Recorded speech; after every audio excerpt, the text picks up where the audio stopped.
एक बार एक गांव में कृष्णा नामक व्यक्ति रहता था। हर रोज वह दूध से घी बनाया करता था और अपने गांव के बाजार में बेचता था। यही थी उसकी रोजी रोटी कमाने का जरिया। अपने शुद्ध और मजेदार घी के लिए कृष्णा बहुत मशहूर था। घी ले लो, शुद्ध देसी गाय का घी ले लो, घी ले लो, घी ले लो। एक दिन एक मिठाई वाला सुंदर ने कृष्णा को बुलाया और 1 किलो घी के लिए मांगा। कृष्णा गया उसके पास। कृष्णा भाई, मुझे 1 किलो घी चाहिए।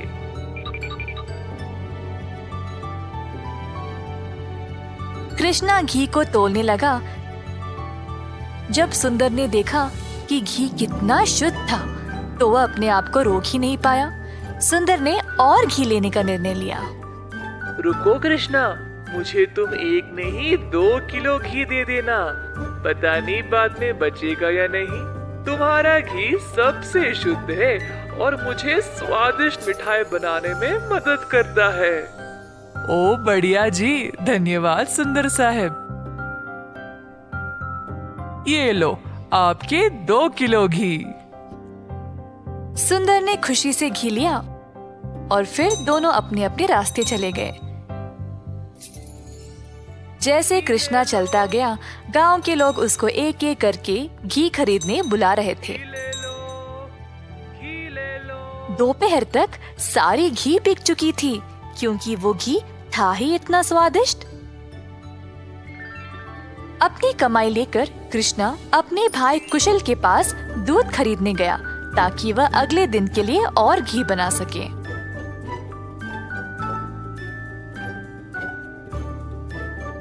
हर रोज कुशल देखता था कि उसका भाई बहुत घी बेचकर अच्छा पैसा कमा रहा था और उसका कारोबार दिन पे दिन और भी ज्यादा बढ़ने लगा। भाई, मुझे 5 लीटर दूध चाहिए घी बनाने के लिए। ओह, अभी तो मेरे पास नहीं है 5 लीटर। क्यों ना तुम शाम को आ जाओ, मैं तुम्हारे लिए बाजू में रखूंगा। कृष्णा के निकलने के बाद कुशल की पत्नी उसके लिए पानी लेके आई। देखा कमला, कृष्णा की तो किस्मत ही बदल रही है। दोपहर में ही इसने सारी घी बेच डाली और दूध के लिए वापस आया था। आप तो सारा दूध इनको ही दे देते हो ना, क्यों ना इस बार आप दूध में थोड़ा सा पानी मिला के दो। इस तरह हम भी ज्यादा पैसा कमा सकते हैं। कुशल ने अपनी पत्नी की बात मान ली और शाम को जब वह गाय से दूध निकालने गया, तो उसने दूध में पानी डालकर कृष्णा के लिए बाजू में रखा। अब कुशल रोज यही करने लगा। धीरे धीरे वह पानी की मात्रा और भी बढ़ाने लगा। अब कृष्णा इस बात से अनजान समझ नहीं पाया कि उसकी घी की शुद्धता दिन पे दिन कम क्यों होती जा रही। इस वजह से उसके बहुत सारे ग्राहक भी कम होते गए। अब कृष्णा दूध की गुणवत्ता को जांचना चाहता था, तो उसने दही जमाया। जब दही जमा, तो उसने ऊपर इतना सारा पानी देखा। शायद गाय की सेहत ठीक नहीं है, इसीलिए अच्छा दूध नहीं दे रही होगी। मैं कुशल को ये बात बोलता हूँ। जब कृष्णा कुशल के घर गया, तो उसने अपने भाई और उसकी पत्नी को दूध में पानी मिलाते हुए देख लिया। अब उसको समझ आ गया कि उसकी घी की शुद्धता इतनी कम क्यों हो गई थी। ना जानते हुए कि वह क्या करे और बिना कुछ कहे कृष्णा वहां से निराश होकर चला गया। अब कृष्णा ने अपनी कमाई से 2 गाय खरीदे और खुद दूध निकालना शुरू किया। अब फिर से कृष्णा अच्छी वाली शुद्ध घी बनाने लगा। कृष्णा ने अपनी एक छोटी सी दुकान खोल ली, जहाँ पे वो शुद्ध देसी घी बेचने लगा। उसी समय सुंदर उसके पास आया और बोला, हाय कृष्णा, पिछले कुछ दिनों से घी कुछ ठीक नहीं है। मेरे मिठाइयों के लिए अच्छे ग्राहक थे, केवल आपकी शुद्ध घी की वजह से। उम्मीद है अब आप अच्छा घी बना रहे हो। मैं चाहता हूँ कि मेरे ग्राहक वापस आ जाए। आप ये 2 गाय देख रहे हो, ये मैंने ही लाए हैं अब खुद दूध निकालने। अब से मैं ही दूध निकाल रहा हूँ, तो आज से घी भी सबसे बढ़िया मिलेगी। जैसे दिन बीतते गए, अब कृष्णा से और लोग घी खरीदने लगे। कुछ ही दिनों में कृष्णा ने और गाय खरीदे। उसने कुछ नौकरों को अपनी दुकान पर काम पे भी लगाया, हाथ बटाने के लिए। अंततः कृष्णा काफी अमीर बन गया और ईमानदारी से अपना कारोबार चला रहा था। इसी दौरान कुशल, जिसने अपने ही भाई की प्रतिष्ठा को बर्बाद करने की कोशिश की, गांव में अपने मिलावटी दूध के लिए पकड़ा गया। अब कुशल दूध भी नहीं बेच पाया और जल्द नुकसान में पड़ गया। उसे समझ नहीं आया कि अब वह क्या करे। कुशल को अपनी गलती का एहसास हुआ और अपने भाई से माफी मांगने गया। उसने कृष्णा से भीख मांगी, माफी के लिए और नौकरी के लिए, ताकि वह अपने कर्जों को चुका सके। दयालु कृष्णा ने तुरंत अपने भाई को क्षमा कर दिया और गायों और कामगार की देखरेख के लिए काम दे दिया। इस कहानी से हम ये सीखते हैं कि दिल से माफी मांगने वाले को माफ कर देना चाहिए और हमेशा एक अच्छी प्रतिष्ठा रखनी चाहिए। जादुई कुआं। कई साल पहले एक छोटे से गांव में था एक जमींदार अरविंद नाम का। वे बहुत अनुशासित थे। हर रोज सवेरे मुर्गे के कुकड़कू बोलते समय ही जाग जाते थे।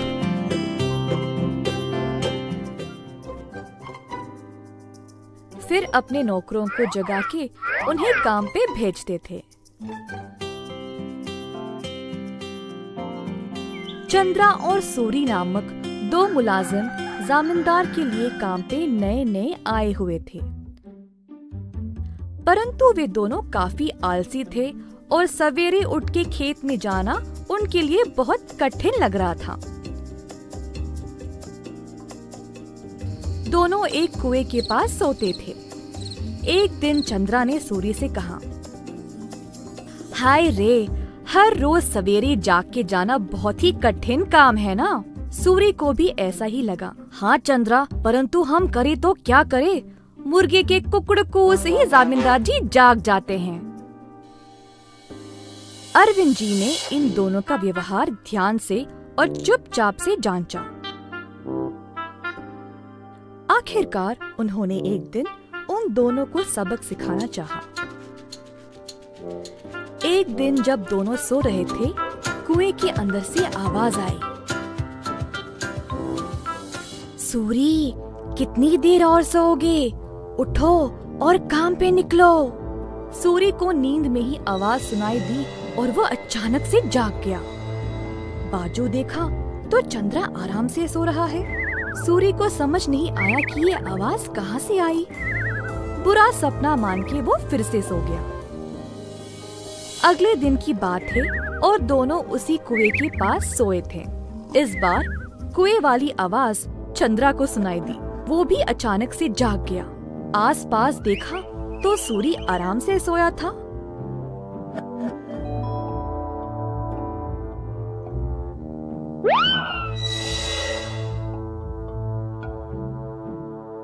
कोई बुरा सपना था शायद, ऐसा सोचकर वो भी फिर से सो गया। अगले दिन जब वे दोनों फिर से वहीं पे सो रहे थे, अचानक से एक खतरनाक आवाज सुनाई दी। दोनों एक साथ जागे और डर गए, एक दूसरे को देखने लगे। भाई सूरी, आपको भी सुनाई दिया क्या? हाँ चंद्रा, मैं बहुत डर गया और ये कोई बुरा सपना भी नहीं है। ये भयानक आवाज इस कुएं से आ रही। मैं काम पे निकल रहा हूँ, तुम्हें आना तो आओ। रुको रुको, मैं भी आऊंगा। उस दिन दोनों ने बहुत मेहनत से खेत में काम किया और दोपहर में भोजन के समय जमींदार जी के पास आए। खाना खाते समय दोनों की शक्ल पे सिर्फ परेशानी लिखी हुई थी। जमींदार जी ने पूछा कि हुआ क्या। चंद्रा और सूरी ने सारी घटना सुनाई। ये सुनकर जमींदार जोर जोर से हंसने लगे। सुनो तुम दोनों, वो कोई भूत या बुरा सपना नहीं था। मैंने देखा कि तुम दोनों कुछ ज्यादा ही आलसी थे, इसीलिए तुमको सबक देना चाहा। कुएं के पास वो मैं ही था जो आवाजें निकाल रहा था। अब आई समझ। अब से ये सुस्ती छोड़ो और ठीक से काम करो। उस दिन से सूरी और चंद्रा ने अपनी आलस्य छोड़ा और खेत पर पूरी मेहनत से काम किया। अच्छे से अपनी रोजी रोटी कमाई और खुशी से जीवन बिताया। एक बार गोपी नामक एक किसान रहता था।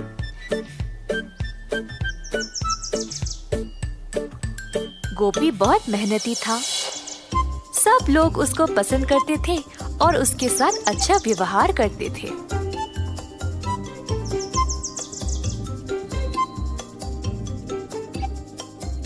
गोपी के घर के बाजू में रहता था किशोर।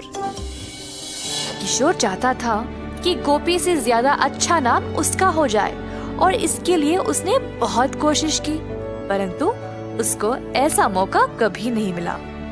एक दिन किशोर दूध बेचने के बाद अपने घर वापस आया। बाहर सीढ़ियों पर बैठा था जब उसने पेड़ पर एक आम को लटकते हुए देखा।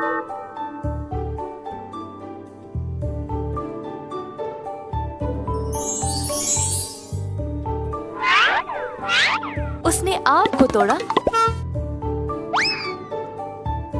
और अपने रुमाल में बंद कर दिया। आम को पकड़ के वह गोपी का इंतजार कर रहा था। जब गोपी वापस आया तब किशोर उसके पास गया और बोला, ओ गोपी, मैं तुम्हारी प्रतीक्षा कर रहा था। क्या बात है किशोर? मैंने इस रुमाल में एक फल को लपेटा है। क्या तुम अंदाजा लगा सकते हो कि इसमें क्या है? अगर तुमने सही जवाब दिया तो तुम खुद अपने हाथों से मेरे घर से जो मर्जी ले जा सकते हो। अगर तुमने गलत बोला तो मैं अपनी मर्जी से अपने हाथों से कोई भी चीज तुम्हारे घर से ले जाऊंगा। ठीक है, मुझे लगता है इसमें अमरूद है। गलत जवाब, इसमें आम है। अरे अच्छा, अब क्या? चलो तुम्हारे घर चले, मैं अपने हाथों से जितना हो सके ले जाऊंगा। दोनों चलते हुए गोपी के घर की ओर गए। घर में प्रवेश करने से पहले किशोर को दरवाजे के पास एक सीढ़ी दिखाई दी। तुरंत उसको उठा के बाजू में डाल दिया और घर के अंदर चला गया, परंतु गोपी वहीं पे खड़ा रहा। गोपी, वहीं क्यों रुक गए? तुमने तो सीढ़ी उठा ली थी ना, फिर उसको बाजू में रख के अंदर क्यों चले गए? क्या मतलब तुम्हारा? हाँ, अपने दोनों हाथों से तुमने सीढ़ी को उठा लिया था ना, तो अब इस सीढ़ी को उठाओ और जाओ। ऐसा कहकर गोपी अपने घर के अंदर चला गया। किशोर ने गोपी को रोक कर कहा, ये धोखा है। नहीं नहीं, मैं नहीं मानूंगा। अच्छा ठीक ठीक। अच्छा अब तुम बोलो, मेरे हाथ में क्या है? अगर सही जवाब दिया तो मैं किसी को नहीं बताऊंगा कि तुम अपने दूध में आधा पानी मिलाते हो, पर अगर तुम गलत हुए तो मैं पूरे गांव में इस बात को फैला दूंगा। हाय, अपनी बुद्धिमानी से तुमने मुझे फंसा लिया। ठीक है, मुझे लगता है तुम्हारे मुट्ठी में अंगूठी है। टोपी ने अपनी मुट्ठी खोली और दिखाया कि कुछ भी नहीं है अंदर। हाहा, मेरी मुट्ठी खाली है, तुम हार गए। क्या तुम अब सबको मेरे बारे में बता दोगे? मैं अब से इतना पानी दूध में नहीं मिलाऊंगा, जितना जरूरी उतना ही। गलती हो गई, कृपया मुझे जाने दो।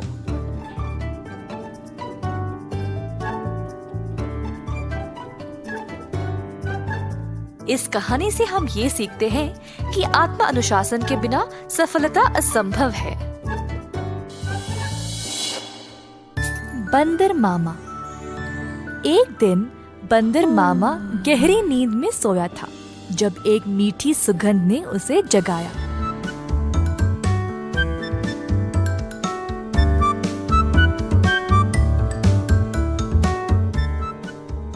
अपनी टोपी और जूते पहनकर बाहर निकल पड़ा खुशबू सूंघते सूंघते। बंदर मामा ने देखा कि ये सुगंध एक मिठाई की दुकान से आ रही थी। अंदर गया तो उसने कई प्रकार की मिठाइयों को देखा। एक लड्डू को देखकर बंदर के मुंह में पानी आ गया। जैसे ही बंदर लड्डू को उठाने गया, दुकान की मालकिन भालू ने बंदर का हाथ पकड़ के रोक दिया। बंदर भालू की ओर देखकर डर गया, तुरंत पीछे मुड़कर रोते रोते घर वापस भाग गया। टोपी और जूते को निकाल फेंक के निराश बैठा रहा कि मिठाई खाने को नहीं मिली। भालू काफी आलसी थी। जब उसने देखा कि बंदर उसकी मिठाइयों की सुगंध को सूंघ कर आया, उसके दिमाग में एक विचार आया। भालू अपने दुकान में मिठाई संवारने के लिए बहुत आलसी थी, तो उसने सोचा कि वह सारे जानवरों को मिठाई की सुगंध से आकर्षित करके उन सब से सारा काम करवाएगी। अगले दिन भालू जानबूझ के मिठाई हाथ में लिए सड़क पर चलने लगी। मिठाइयों की सुगंध से सब जानवरों को आकर्षित करे, यही थी उसकी योजना।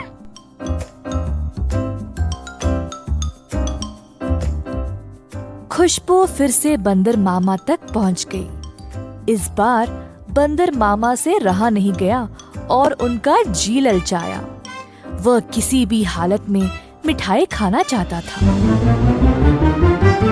बंदर मामा चुपके से दुकान के बाजू वाले पेड़ पर लटकने लगा। जब भालू देख नहीं रही थी, तब बंदर मामा ने लड्डू उठाया और झट से मुंह में डाला। परंतु लड्डू गरम गरम था और बंदर मामा का मुंह ही जल गया। बंदर मामा को बहुत गुस्सा था। जल्दी घर भागा और पानी पी लिया। फिर से अपनी टोपी और जूते निकाल फेंक के रोने लगा। एक छोटा चूहा खिड़की से अंदर आकर बंदर मामा से पूछा कि हुआ क्या। बंदर ने सारी घटना चूहे को सुनाई। चूहे ने बोला कि उसके साथ भी ऐसा ही कुछ हुआ था। हमारे साथ भी कुछ ऐसा ही हुआ था। हमें भी वो मिठाई चखनी है। मेरे पास एक योजना है, लेकिन कुछ दोस्तों की मदद की आवश्यकता होगी। चूहा जल्दी से गया और कुछ दोस्तों को लेकर बंदर मामा के घर वापस आया। चूहे की योजना के अनुसार सारे जानवर दुकान के खुलने से पहले ही वहां पहुंच गए। दुकान के पीछे के रास्ते से एक सुराख बनाया और अंदर घुस गए। एक बंदर सारे मिठाइयों को देखकर ललचा गया। जोश में आकर कूदने लगा और नाचते नाचते केक के मिश्रण में गिर पड़ा। एक और बंदर एक बड़े से बाल्टी में झांका, ये सोचकर कि अंदर मिठाई होंगे, और फिसल के उसी के अंदर गिर गया। तीसरे बंदर ने एक बड़ी गोल सी थाली पर लड्डू देखा। थाली की ओर दौड़ा और लड्डू खाने की कोशिश की, परंतु थाली गोल गोल घूमने लगी। बंदर लड्डू के पीछे भागता रहा और थाली रुकने का नाम ही नहीं ले रही थी। इसी दौरान भालू दुकान पर आ पहुंची। एक बंदर केक के मिश्रण में फंसा था। दूसरा बड़ी बाल्टी में और तीसरा बस लड्डू के पीछे गोल गोल घूम रहा था। ये सब देखकर भालू आश्चर्यचकित रह गई और सोची कि ये बंदर यहाँ चोरी करने आए हैं। जल्दी से एक छड़ी उठाई और बंदरों को मारने ही वाली थी जब एक बंदर ने बोला, हम यहाँ चोरी करने नहीं आए हैं, हम केवल आपकी मिठाई को चखना चाहते थे। इनकी सुगंध इतनी मजेदार है, बस हमसे रहा नहीं गया। भालू ये सुनकर जोर से हंसने लगी। मेरे दुकान में चोरी छुपे घुसना गलत बात है। खैर छोड़ो, वैसे भी मुझे मिठाई बनाने में मदद चाहिए। अगर तुम लोग हर रोज मेरी सहायता करोगे तो मैं तुम्हें अच्छे अच्छे मिठाई खाने के लिए दूंगी। ये सुनकर बंदर मामा और उसके दोस्त खुश हो गए। उस दिन से सब जानवर मिठाई की दुकान पर काम करने लगे। भालू ने अच्छे से बंदरों का फायदा उठाया, बंदरों से मिठाई बनवाई और सजा सवार के रखवाया भी। मिठाई बेचने का काम भी बंदरों को ही दे दिया और भालू सिर्फ बैठ के मजे ले रही थी। भालू का पति ये सब देख रहा था।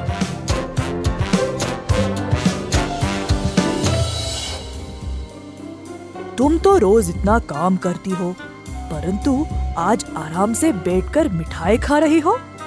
दुकान भी बंदरों से भरा पड़ा है। ये क्या हो रहा है यहाँ पे? बंदरों ने मेरा काम आसान कर दिया है। वे खुशी खुशी सारा काम कर रहे हैं और बदले में मुझे ज्यादा कुछ देने की आवश्यकता भी नहीं। बस दिन में एक एक मिठाई देके काम चला रही हूँ। बंदर मामा कोने में इन दोनों की बातें सुन रहा था और ये सब जानकर उसे बुरा लगा। बंदर को एहसास हुआ कि भालू उसका और उसके दोस्तों का इस्तेमाल कर रही थी। बंदर मामा आगे आया और बोला, भालू जी, हमें आपकी मिठाई बहुत ही ज्यादा पसंद है, परंतु आप हमारी इस कमजोरी का फायदा नहीं उठा सकती। ऐसे स्वार्थी बनके किसी को इस्तेमाल करना गलत बात है। आपको दिखता नहीं हम सब यहाँ कितना मेहनत कर रहे हैं। अंत में भालू को अपनी गलती का एहसास हुआ और सुधार लाना चाहा। उस दिन से भालू और उसका पति दोनों दुकान पर जाकर बंदरों का हाथ बटाने लगे और सही पगार भी देने लगे। बंदर मामा खुश था कि भालू ने उसकी बात मानी और अपने व्यवहार को बदल डाला।